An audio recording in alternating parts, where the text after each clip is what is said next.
ಪ್ರಿಯ ಪ್ರೇಕ್ಷಕ ಮಿತ್ರರೇ, ವೃಷಭ ರಾಶಿ ಮಾರ್ಚ್ ತಿಂಗಳ ಮಾಸ ಭವಿಷ್ಯ ಹೇಗಿದೆ ಅನ್ನುವಂಥದ್ದು ಈ ವಿಡಿಯೋ ನೋಡೋಣ. ಮಾರ್ಚ್ ತಿಂಗಳಲ್ಲಿ ಆಗುವಂತಹ ದೊಡ್ಡ ಬದಲಾವಣೆ ಅಂದ್ರೆ ಶನಿಯ ಬದಲಾವಣೆ. ಮಾರ್ಚ್ 28ನೇ ತಾರೀಕು ಶನಿ ವೃಷಭ ರಾಶಿಯವರಿಗೆ ದಶಮ ಸ್ಥಾನದಿಂದ ಲಾಭ ಸ್ಥಾನಕ್ಕೆ ಬರ್ತಾ ಇದ್ದಾರೆ. ಅದ್ಭುತವಾದಂತಹ ಸಂದರ್ಭಗಳನ್ನ ಕಾಣ್ಲಿಕ್ಕೆ ಕೇವಲ 1 ತಿಂಗಳು ಕಾಯ್ಬೇಕು ನೀವು. ಶನಿ ಲಾಭ ಸ್ಥಾನಕ್ಕೆ ಬಂದ್ರೆ ಎಷ್ಟೆಷ್ಟು ಲಾಭ ಇದೆ ಗೊತ್ತಾ? ಆಯುಷಲ್ಲಿ ಲಾಭ, ಉದ್ಯೋಗದಲ್ಲಿ ಲಾಭ, ನ್ಯಾಯದಲ್ಲಿ ಲಾಭ, ಕರ್ಮದಲ್ಲಿ ಲಾಭ, ಎಲ್ಲ ಲಾಭಗಳನ್ನು ಪಡೆಯೋದಕ್ಕೆ ಇನ್ನು ಕೆಲವೇ ದಿನಗಳು ಬಾಕಿ ಇದೆ ನಿಮಗೆ ವೃಷಭ ರಾಶಿಯವರಿಗೆ. ರಾಶಿಯಲ್ಲೇ ಗುರು ಇದ್ದಾರೆ. ರಾಶಿಯಿಂದ 11ನೇ ಮನೆ ಲಾಭ ಸ್ಥಾನದಲ್ಲಿ ಶುಕ್ರ ಇದ್ದಾರೆ. ಗುರು ಮತ್ತೆ ಶುಕ್ರ ಮಧ್ಯೆ ಪರಿವರ್ತನಾ ಯೋಗ ಬಂದು ಈ ತಿಂಗಳಲ್ಲಿ ಗುರು ನಿಮಗೆ ಲಾಭ ಸ್ಥಾನದಲ್ಲಿ ಇದ್ದಾರೆ ಅಂತ ತಗೋಬಹುದು. ನೀವು ಪ್ರತಿ ತಿಂಗಳು ಹೇಳ್ತಾ ಇರ್ತೀನಿ ಗುರು ಜನ್ಮಗುರು ಮಹಾದುಃಖಂ, ಜನ್ಮಗುರು ಮಹಾದುಃಖಂ ಅಂತ. ಈ ತಿಂಗಳು ಗುರು ನಿಮಗೆ ಜನ್ಮದಲ್ಲಿಲ್ಲ, ಅಂದ್ರೆ ನಿಮ್ಮ ರಾಶಿಯಲ್ಲಿ ಇಲ್ಲ, ನಿಮ್ಮ ರಾಶಿಯಿಂದ 11ನೇ ಮನೇಲಿ ಇದ್ದಾರೆ ಅಂತ ಭಾವನೆ ಮಾಡಬೇಕು. ಡ್ಯೂ ಟು ಪರಿವರ್ತನಾ ಯೋಗ ಇಂಟರ್ಚೇಂಜ್. ಶುಕ್ರ ನಿಮ್ಮ ರಾಶಿಯಲ್ಲಿ ಇದ್ದಾರೆ ಅಂತ ತಗೊಳ್ಬೇಕು. ಹಾಗಾಗಿ ನಿಮ್ಮ ರಾಶಿಯಾಧಿಪತಿ ಹಾಗೂ ಋಣರೋಗ ಶತ್ರು ಸ್ಥಾನಾಧಿಪತಿ ಆಗಿರತಕ್ಕಂಥ ಶುಕ್ರ ನಿಮಗೆ ಬಲಿಷ್ಠವಾಗಿದ್ದಾರೆ. ಶರೀರ ಬಲವಾಗಿರುತ್ತೆ. ಮಾರ್ಚ್ ತಿಂಗಳು ವೃಷಭ ರಾಶಿಯವರಿಗೆ ಶರೀರ ಬಲವಾಗಿರೋದ್ರ ಜೊತೆಗೆ ನಿಮ್ಮ ರೋಗಗಳು ದೂರವಾಗುತ್ತೆ, ಋಣಬಾಧೆ ಕಡಿಮೆ ಆಗುತ್ತೆ, ನಿಮಗೆ ಶತ್ರುಗಳು ನಿಮ್ಮಿಂದ ದೂರವಾಗಿ ಪಲಾಯನವಾಗಿ ಮಿತ್ರರಾಗ್ತಾರೆ. ಮೇಜರ್ ಪ್ಲಸ್ ಪಾಯಿಂಟ್ ಶುಕ್ರನಿಂದ ನಿಮಗೆ ಸಿಗ್ತಾ ಇದೆ. ಜೊತೆಗೆ ವಿವಾಹ, ಶುಭ ಕಾರ್ಯ, ಈ ಸಂಬಂಧಪಟ್ಟಂಥದ್ರಲ್ಲಿ ಸಕ್ಸಸ್ಸು, ಬ್ಯೂಟಿ ರಿಲೇಟೆಡ್ ಬಿಸ್ನೆಸ್ ಮಾಡುವಂಥವ್ರಿಗೆ, ಆಮೇಲೆ ಬ್ಯೂಟಿ ಸ್ಟಡೀಸ್ ಮಾಡುವಂಥವ್ರಿಗೆ, ಫ್ಯಾಷನ್ ಡಿಸೈನಿಂಗ್ ಮಾಡುವಂಥವ್ರಿಗೆ, ಆರ್ಕಿಟೆಕ್ಟು, ಬೋಟಿಕ್ ನಡೆಸ್ತಾ ಇರ್ತಕ್ಕಂಥವ್ರಿಗೆ, ಸಿನಿಮಾ ನಟ ನಟಿಯರಿಗೆ, ಮತ್ತೆ ಈ ರಿಲೇಟೆಡ್ ಟು ಅಂದಕ್ಕೆ ಸಂಬಂಧಪಟ್ಟಂತ ವಿದ್ಯಾಭ್ಯಾಸ, ಉದ್ಯೋಗ, ವ್ಯಾಪಾರ ಏನೇ ಇದ್ರೂ ಕೂಡ ಈ ತಿಂಗಳು ಮೇಜರ್ ಸಕ್ಸಸ್ ಅನ್ನ ಕಾಣಲಿಕ್ಕೆ ನಿಮಗೆ ಬಹಳ ಅನುಕೂಲಗಳು ಪ್ರಾಪ್ತಿ ಆಗ್ತಾ ಇದೆ.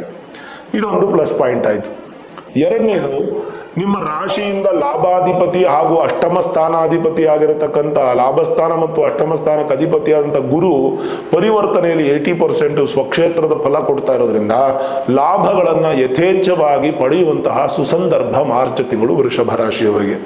ಅದೃಷ್ಟ ನಿಮ್ಮನ್ನು ಹುಡ್ಕೊಂಡ್ಬರುತ್ತೆ. ಹೊಸ ಹೊಸ ಜವಾಬ್ದಾರಿಗಳು, ಹೊಸ ಹೊಸ ಆಪರ್ಚುನಿಟೀಸು ನಿಮ್ಮನ್ನು ಹುಡ್ಕೊಂಡ್ಬರುತ್ತೆ. ಯಾವುದನ್ನು ಕೂಡ ನೀವು ಬೇಡ ಅಂತ ಹೇಳಿದ್ರೆ ಅದನ್ನು ರಿಸೀವ್ ಮಾಡ್ಕೊಳ್ಳಿ, ಒಳ್ಳೆ ದಾರಿಯಲ್ಲಿ ರಿಸೀವ್ ಮಾಡ್ಕೊಳ್ಳಿ. ಅದು ನಿಮಗೆ ಮೇಜರ್ ಸಕ್ಸಸ್ ಅನ್ನ ಕೊಡುತ್ತೆ.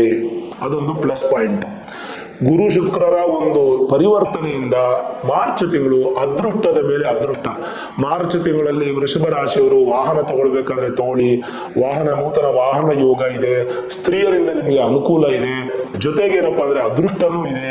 ಆಮೇಲೆ ವಾಹನ ಮಾಲೀಕರು, ಟೂರ್ಸ್ ಅಂಡ್ ಟ್ರಾವೆಲ್ಸ್ ನಡೆಸುವಂತವರು, ಮತ್ತೆ ಡ್ರೈವರ್ಸ್ಗಳಿಗೆಲ್ಲ ತುಂಬಾ ಚೆನ್ನಾಗಿರುತ್ತೆ. ಒಟ್ಟಾರೆ ವಾಹನದಿಂದ ಜಯ ಮತ್ತು ವಿಜಯ ಎರಡೂ ಕೂಡ ಪ್ರಾಪ್ತಿಯಾಗುತ್ತೆ ವೃಷಭ ರಾಶಿಯವರಿಗೆ. ಇನ್ನು ರಾಶಿಯಿಂದ 12 ಮತ್ತೆ 7ನೇ ಮನೆ ಅಧಿಪತಿ ಆಗಿರ್ತಕ್ಕಂಥ ಕುಜ ದ್ವಿತೀಯ ಸ್ಥಾನದಲ್ಲಿದ್ದಾರೆ. ಕುಜ ದೋಷ ಇದೆ ನಿಮಗೆ. ಅಂದ್ರೆ ತಾತ್ಕಾಲಿಕ ಕುಜ ದೋಷ ಮಾರ್ಚ್ ತಿಂಗಳಿರುತ್ತೆ. ಸ್ವಲ್ಪ ಕೋಪ ತಾಪಗಳನ್ನು ಕಡಿಮೆ ಮಾಡ್ಕೋಬೇಕು. ಸಾಧ್ಯವಾದಷ್ಟು ಕೋಪ ಜಾಸ್ತಿ ಮಾಡ್ಕೋಬೇಡಿ. ಆದಷ್ಟು ನೀವು ಒಂದು ಸ್ವಲ್ಪ ನಿಮ್ಮನ್ನು ನೀವು ಕಂಟ್ರೋಲ್ ಮಾಡ್ಕೊಳ್ಳಿ. ಸ್ವಲ್ಪ ಮಹಾಲಕ್ಷ್ಮಿಯನ್ನ ನೆನೆಸ್ಕೊಳ್ತಕ್ಕಂಥದ್ದು, ಲಕ್ಷ್ಮೀ ದೇವಸ್ಥಾನಕ್ಕೆ ಹೋಗುವಂಥದ್ದು, ಲಕ್ಷ್ಮಿಯ ಆರಾಧನೆ ಮಾಡುವಂಥದ್ದು ಬಹಳ ಮುಖ್ಯ. ಪ್ರತಿದಿನ ಲಕ್ಷ್ಮಿಯ ಅಷ್ಟೋತ್ತರವನ್ನು ಹೇಳ್ಕೊಳ್ಳಿ. ಪ್ರಕೃತ್ಯೈ ನಮಃ, ವಿಕೃತ್ಯೈ ನಮಃ, ವಿದ್ಯಾಯೈ ನಮಃ, ಸರ್ವಭೂತ ಹಿತಪ್ರದಾಯೈ ನಮಃ, ಶ್ರದ್ಧಾಯೈ ನಮಃ, ವಿಭೂತ್ಯೈ ನಮಃ, ಸುರಭ್ಯೈ ನಮಃ. ಹೀಗೆ ಲಕ್ಷ್ಮಿ ಅಷ್ಟೋತ್ತರ ಅನ್ನುವಂಥದ್ದು ಬರುತ್ತೆ. ಅದು ಎಲ್ಲ ಗೂಗಲಲ್ಲಿ ಎಲ್ಲ ಕಡೆ ಸಿಗುತ್ತೆ. PDF ಡೌನ್ಲೋಡ್ ಮಾಡ್ಕೋಬಹುದು, ಆ್ಯಪ್ಗಳಲ್ಲಿ ಸಿಗುತ್ತೆ. ಇಲ್ಲ ಪುಸ್ತಕ ಇದ್ರೆ ಪುಸ್ತಕದಲ್ಲಿ ನೋಡಿ ಹೇಳಕ್ಕಾಗಲ್ಲ, ನನಗೆ ಉಚ್ಚಾರಣೆ ಬರಲ್ಲ ಅಂತಂದ್ರೆ ಕೇಳಿ, ಏನು ತಪ್ಪೇನಿಲ್ಲ. ಲಕ್ಷ್ಮಿ ಅಷ್ಟೋತ್ತರ ಬಹಳ ಮುಖ್ಯ ಆಗುತ್ತೆ ನಿಮಗೆ. ಈ ತಿಂಗಳು ಪೂರ್ತಿ ನೀವು ಪ್ರತಿನಿತ್ಯ ಲಕ್ಷ್ಮಿ ಅಷ್ಟೋತ್ತರವನ್ನು ಹೇಳುವಂಥದ್ದು ಬಹಳ ಒಳ್ಳೆಯದು. ಕಾಮ್ ಆಗಿರುವಂಥದ್ದು ತುಂಬ ಒಳ್ಳೆಯದು. ಅಂದ್ರೆ ಸೌಮ್ಯವಾಗಿರುವಂಥದ್ದು ತುಂಬ ಒಳ್ಳೆಯದು. ಅಗ್ರೆಸಿವ್ನೆಸ್ ಬೇಡ, ಕೋಪ ಬೇಡ. ಆಮೇಲೆ 12ನೇ ಮನೆ ಭೂಮಿ ಸಂಬಂಧಪಟ್ಟಂತ ವಿಚಾರದಲ್ಲಿ ಹುಷಾರಾಗಿರಿ. ಮೋಸ ಹೋಗುವಂತ ಸಾಧ್ಯತೆ, ಲೆಕ್ಕಪತ್ರಗಳಲ್ಲಿ ರಿಜಿಸ್ಟ್ರೇಷನ್ ಪ್ರಾಸೆಸ್ ಅಲ್ಲಿ ಸ್ವಲ್ಪ ತೊಂದರೆಗಳಾಗುವಂಥದ್ದು, ಮತ್ತೆ ಯಾರಿಗೂ ಶ್ಯೂರಿಟಿ ಸಿಗ್ನೇಚರು, ಸೆಕ್ಯೂರಿಟಿ ಸಿಗ್ನೇಚರ್ ಹಾಕೋದು ಬೇಡ. ಸ್ವಲ್ಪ ಜಾಗೃತಿ ವಹಿಸ್ತಕ್ಕಂಥದ್ದು ವೃಷಭ ರಾಶಿಯವರು ತುಂಬಾ ಒಳ್ಳೆಯದು. ಬಟ್ ವಿವಾಹ, ಶುಭ ಕಾರ್ಯ, ಗೃಹ ಪ್ರವೇಶ ಇತ್ಯಾದಿ ಶುಭ ಕಾರ್ಯಗಳಿಗೆ ಯಾವುದೇ ಅಡ್ಡಿ ಆಟಂಕಗಳು ಇಲ್ಲ. ಅದರಿಂದ ಕುಜ ನಿಮ್ಗೇನು ಸಮಸ್ಯೆ ಮಾಡ್ಲಿಕ್ಕಿಲ್ಲ. ಇನ್ನು ರಾಶಿಯಿಂದ 2 ಮತ್ತೆ 5ನೇ ಮನೆ ಅಧಿಪತಿ ಆಗಿರತಕ್ಕಂಥ ಬುಧ ಅವರು ಲಾಭಸ್ಥಾನದಲ್ಲಿದ್ದಾರೆ. ನಾನು ಈಗಾಗಲೇ ನಿಮ್ಗೆ ಹೇಳಿದೆ ಒಂದು ಪರಿವರ್ತನ ಇದೆ, ಆದ್ರೂ ಕೂಡ ಒರಿಜಿನಲ್ ಸ್ಟೇಟಸ್ ಯಾವ್ದಂದ್ರೆ ಶುಕ್ರನಿಗೆ ಲಾಭಸ್ಥಾನ ಆದ್ರಿಂದ ನೀಚಭಂಗ ರಾಜಯೋಗದಲ್ಲಿ ಬುಧ ಇರೋದ್ರಿಂದ ಮಾರ್ಚ್ ತಿಂಗಳಲ್ಲಿ ಪರೀಕ್ಷೆ ಬರುವಂತ ವಿದ್ಯಾರ್ಥಿಗಳಾಗ್ಬೋದು, ಒಳ್ಳೆ ಯಶಸ್ಸು ಕಾಣ್ತೀರಾ, ವ್ಯಾಪಾರಿಗಳು ತುಂಬಾ ಚೆನ್ನಾಗಿ ಲಾಭಗಳನ್ನ ಪಡಿತೀರಾ. ಮಾರ್ಚ್ ತಿಂಗಳಲ್ಲಿ ಉತ್ತಮವಾದಂತ ಉತ್ಕೃಷ್ಟವಾದಂತ ವಿದ್ಯಾಭ್ಯಾಸ, ಮೂಲ ವಿದ್ಯಾಭ್ಯಾಸ, ಹೈಯರ್ ಎಜುಕೇಶನ್ ಎಲ್ಲವೂ ಚೆನ್ನಾಗಿರುತ್ತೆ. ನೀವು ಅಪ್ ಟು SSLC ಓದುವಂತವ್ರಿಗೂ ಚೆನ್ನಾಗಿರುತ್ತೆ, ಅಪ್ ಟು ಸಿಂಗಲ್ ಡಿಗ್ರಿ ಓದುವಂತವ್ರಿಗೂ ಚೆನ್ನಾಗಿರುತ್ತೆ, ಪೋಸ್ಟ್ ಗ್ರಾಜುಯೇಷನ್ ಮಾಡೋರ್ಗೂ ಚೆನ್ನಾಗಿರುತ್ತೆ, PhD ಮಾಡೋರ್ಗೂ ಚೆನ್ನಾಗಿರುತ್ತೆ. ವಿದೇಶದಲ್ಲಿ ಓದೋರ್ಗೂ ಅನುಕೂಲ, ಸ್ವದೇಶದಲ್ಲಿ ಓದೋರ್ಗೂ ಅನುಕೂಲ, ಯಾವ ತರದ ಸಮಸ್ಯೆ ಇಲ್ಲ. ಆಮೇಲೆ ವ್ಯಯಾಧಿಪತಿ 12ನೇ ಮನೆ ಅಧಿಪತಿ 2ನೇ ಮನೆ ಇರೋದ್ರಿಂದ ವಿದೇಶಿ ಉದ್ಯೋಗ, ವಿದ್ಯಾಭ್ಯಾಸ, ಆರೋಗ್ಯದಲ್ಲೂ ಕೂಡ ಅಥವಾ ವ್ಯವಹಾರ ವ್ಯಾಪಾರದಲ್ಲೂ ಕೂಡ, ಇಂಪೋರ್ಟ್ ಎಕ್ಸ್ಪೋರ್ಟ್ ಬಿಸ್ನೆಸ್ ಅಲ್ಲೂ ಕೂಡ ನಿಮಗೆ ತುಂಬಾ ಚೆನ್ನಾಗಿ ಅನುಕೂಲ ಆಗುವಂತ ಎಲ್ಲ ಲಕ್ಷಣಗಳು, ಸೌಲಭ್ಯಗಳು, ಸೌಕರ್ಯಗಳು ನಿಮಗೆ ತುಂಬಾ ಯಥೇಚ್ಛವಾಗಿ ಕಾಣ್ತಾ ಇದೆ ವೃಷಭ ರಾಶಿಯವರಿಗೆ. ಸುಖಾಧಿಪತಿ ಆಗಿರ್ತಕ್ಕಂಥ ಸೂರ್ಯ ಮಾತ್ರ 14ನೇ ತಾರೀಕುವರೆಗೂ ಸಾಧಾರಣವಾಗಿರ್ತಾನೆ, ಶತ್ರು ಮನೆಯಲ್ಲಿರ್ತಾನೆ. ಅದೇ 14ನೇ ತಾರೀಕು ನಂತರ ಸೂರ್ಯ ಬದಲಾವಣೆ ಆಗಿ ಅವರು ಲಾಭಸ್ಥಾನಕ್ಕೆ ಬಂದು ನೀವು ಸುಖವನ್ನ ಯಥೇಚ್ಛವಾಗಿ ಪಡೆಯುವಂತ ಯೋಗ. ಮೊದಲ ಅರ್ಧ ಇದೆಯಲ್ಲ, 1ನೇ ತಾರೀಕಿಂದ 14ನೇ ತಾರೀಕುವರೆಗೂ ಸ್ವಲ್ಪ ಕಷ್ಟಪಡ್ತೀರಾ, ಯೋಗಗಳಂತೂ ಇದೆ, ಅದೃಷ್ಟ ಅಂತೂ ಇದೆ. ಅದೇ 14ನೇ ತಾರೀಕು ನಂತರ ಮತ್ತಷ್ಟು ಅಭಿವೃದ್ಧಿ ಸೂರ್ಯನಿಂದ ಕೂಡ ನಿಮ್ಗೆ ಸಿಕ್ಕಿ ಸುಖ ಕಾಣ್ತೀರಾ. ತಾಯಿಯ ಆರೋಗ್ಯದಲ್ಲಿ ಅಭಿವೃದ್ಧಿ ಆಗುತ್ತೆ, ತಾಯಿಯ ಆಶೀರ್ವಾದ ಸಿಗುತ್ತೆ. ಮತ್ತೆ ಯಾವುದೇ ತರದ ಸಮಸ್ಯೆಗಳು ಬರುವಂತದ್ದಿದ್ರು ಅದನ್ನ ಹಾಗೆ ಸರಿ ಮಾಡಿಕೊಂಡು ಇದು ಸಕ್ಸಸ್ ಮಾಡ್ತೀರಾ. ಇನ್ನೂ ಓವರ್ ಆಗಿ ಹೇಳ್ಬೇಕಂದ್ರೆ ವಿಶ್ವವನ್ನ ಗೆಲ್ಲುವಂತಹ ಶಕ್ತಿ ನಿಮ್ಮಲ್ಲಿದೆ, ಅದನ್ನು ಸರಿಯಾಗಿ ಉಪಯೋಗಿಸ್ಕೋಬೇಕು. ದೊಡ್ಡ ಸಮಸ್ಯೆ, ನಿಮಗೆ ಪರ್ವತದಷ್ಟು ಸಮಸ್ಯೆ ನಿಮ್ಮ ಕಡೆ ಬರ್ತಾ ಇದ್ರು ಕೂಡ ಅದನ್ನ ಪರಿವರ್ತನೆ ಮಾಡಿ ಸಣ್ಣ ಸಮಸ್ಯೆಯಾಗಿ ಪರಿವರ್ತನೆ ಮಾಡಿ ಆ ಸಮಸ್ಯೆನೂ ಕೂಡ ಪರಿಹಾರ ಮಾಡ್ಕೊಳ್ಳುವಂಥ ಶಕ್ತಿ, ಯೋಗ ಭಾಗ್ಯತೆಗಳು ಭಗವಂತ ನಿಮಗೆ ತೃಪ್ತಿಯಾಗಿ ಕೊಡ್ತಾನೆ. ಇನ್ನು ಶನಿಯ ವಿಚಾರಕ್ಕೆ ಬಂದ್ರೆ, ಶನಿ ಬಂದು ದಶಮ ಸ್ಥಾನದಲ್ಲಿದ್ದಾರೆ, ಅಂದ್ರೆ 10ನೇ ಮನೆಯಲ್ಲಿದ್ದಾರೆ. 10ನೇ ಮನೆ ಶನಿ ಉದ್ಯೋಗ ಸ್ಥಾನಾಧಿಪತಿ, ಕರ್ಮಸ್ಥಾನಾಧಿಪತಿ, ಕರ್ಮಕಾರಕನು ಶನಿನೇ, ನ್ಯಾಯಕ್ಕೆ ಅಧಿಪತಿನವರೇ. ಈ ತಿಂಗಳು ಪೂರ್ತಿ ನಿಮಗೆ ಕರ್ಮಸ್ಥಾನದಲ್ಲೇ ಇರ್ತಾರ. ಈ ತಿಂಗಳ ಅಂತ್ಯ ಭಾಗಕ್ಕೆ ಅಂದ್ರೆ ಮಾರ್ಚ್ 28ನೇ ತಾರೀಕಿಗೆ ಶನಿ ಲಾಭಸ್ಥಾನಕ್ಕೆ ಬರ್ತಾರೆ. ಅದು ಕೂಡ ನಿಮ್ಗೆ ಒಳ್ಳೇದು, ನಿಮ್ಗೇನು ಭಯ ಪಡೋ ಅವಶ್ಯಕತೆ ಇಲ್ಲ, ಯಾವ ಸಾಡೆ ಸಾತಿ ಇಲ್ಲ, ಯಾವ ಅರ್ಧಾಷ್ಟಮ ಪಂಚಮ ಶನಿಗಳಿಲ್ಲ. ಶನಿಯಿಂದ ನೀವೇನು ಭಯ ಪಡೋ ಅವಶ್ಯಕತೆ ಇಲ್ಲ. ಮೇಲಾಗಿ ನಿಮ್ಮ ರಾಶಿಗೆ ಅಧಿಪತಿಯಾಗಿರ್ತಕ್ಕಂಥ ಶುಕ್ರ ಶನಿಗೆ ಮಿತ್ರನಾದ್ರಿಂದ ಶನಿಯಿಂದ ನಿಮಗೆ ಖಂಡಿತವಾಗ್ಲೂ ಕೆಟ್ಟದ್ದಿಲ್ಲ. ಭಾಗ್ಯಾಧಿಪತಿನೂ ಶನಿನೇ, ಕರ್ಮಾಧಿಪತಿನೂ ಶನಿನೇ, ಭಾಗ್ಯ ಸ್ಥಾನಾಧಿಪತಿನೂ ಶನಿನೇ, ಕರ್ಮ ಸ್ಥಾನಾಧಿಪತಿನೂ ಶನಿನೇ. ಎಲ್ಲ ತರದಲ್ಲೂ ಶನಿ ನಿಮಗೆ ಯೋಗವನ್ನ ಕೊಡುವಂತವನಾಗ್ತಾನೆ. ಹಾಗಾಗಿ ಚಿಂತೆ ಮಾಡೋ ಅವಶ್ಯಕತೆ ಇಲ್ಲ. ಲಕ್ಷ್ಮಿ ಅಷ್ಟೋತ್ತರವನ್ನ ಮಾತ್ರ ಈ ತಿಂಗಳು ಸತತವಾಗಿ ನೀವು ಪ್ರತಿನಿತ್ಯ ಬೆಳಗ್ಗೆ ಎದ್ದು ಪಾರಾಯಣ ಮಾಡುವಂಥದ್ದು ಒಳ್ಳೆಯದು. ಜನರಲೈಸ್ ಆಗಿ ನೋಡೋದಾದ್ರೆ ಹೇಗಿದೆ ಈ ತಿಂಗಳು ಅಂತಂದ್ರೆ, ವಿದ್ಯಾರ್ಥಿಗಳಿಗೆ ಉತ್ಸಾಹ, ಉತ್ತಮ ಆರೋಗ್ಯ, ವಯಸ್ಕರಿಗೆ ಕೆಲಸ ಮಾಡುವಂತಹ ಯೋಗ ಚೆನ್ನಾಗಿದೆ, ವ್ಯಾಪಾರ ವ್ಯವಹಾರ ಹಾಗೂ ಪಾರ್ಟ್ನರ್ಶಿಪ್ ಬಿಸ್ನೆಸ್ ಅಲ್ಲೂ ಚೆನ್ನಾಗಿದೆ, ರೈತರಿಗೆ ತುಂಬಾ ಉತ್ತಮವಾಗಿರ್ತಕ್ಕಂಥ ಯೋಗ, ಆರೋಗ್ಯದಲ್ಲಿ ಸುಧಾರಣೆ ಕಾಣುತ್ತೆ. ಜೊತೆಗೆ ಕೆಲಸ ಕಾರ್ಯಗಳಲ್ಲಿ ಸಣ್ಣ ಪುಟ್ಟ ತೊಂದರೆಗಳಾದರೂ ಬ್ಯಾಲೆನ್ಸ್ ಮಾಡುವಂತ ಶಕ್ತಿ ನಿಮಗಿದೆ.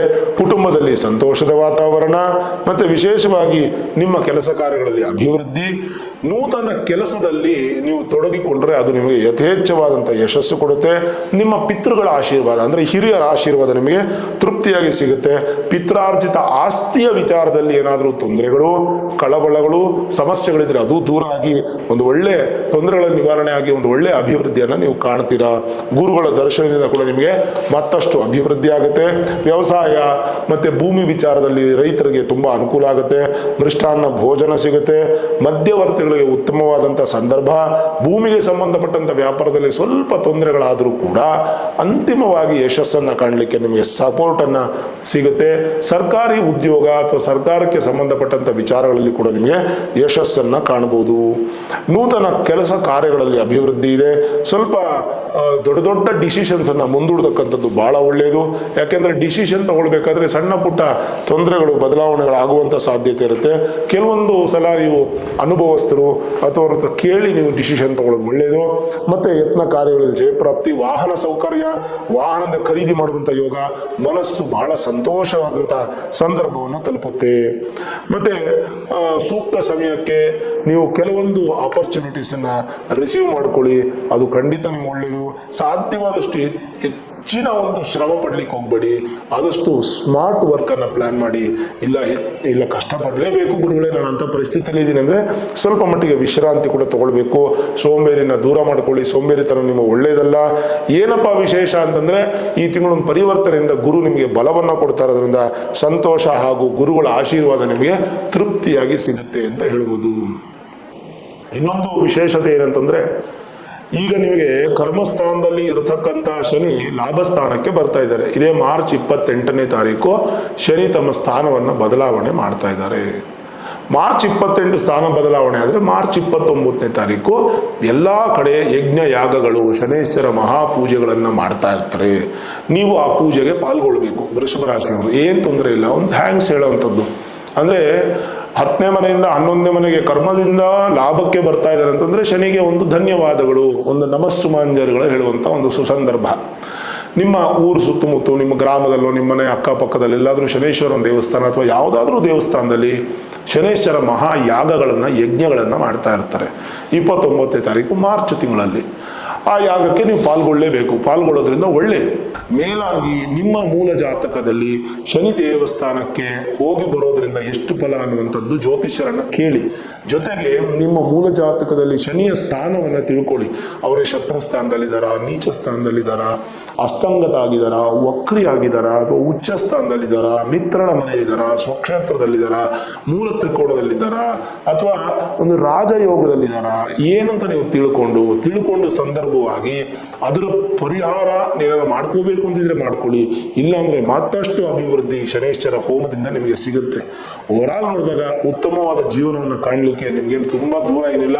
ಲಾಭಸ್ಥಾನಕ್ಕೆ ಬರುವಂತಹ ಶನಿ ಅನುಗ್ರಹ ನಿಮ್ಮ ಮೇಲೆ ಸಿಗಲಿ ಅಂತ ನಾನು ಕೂಡ ಮತ್ತೊಮ್ಮೆ ಪ್ರಾರ್ಥನೆ ಮಾಡ್ತೀನಿ. ಈ ವಿಡಿಯೋ ಇಷ್ಟ ಆಗಿದ್ರೆ ಲೈಕ್ ಮಾಡಿ, ಶೇರ್ ಮಾಡಿ, ಮುಖ್ಯವಾಗಿ ನಮ್ಮ ಚಾನಲ್ಗೆ ಸಬ್ಸ್ಕ್ರೈಬ್ ಮಾಡಿ, ಬೆಲ್ ಐಕಾನ್ ಅನ್ನ ಪ್ರೆಸ್ ಮಾಡಿ.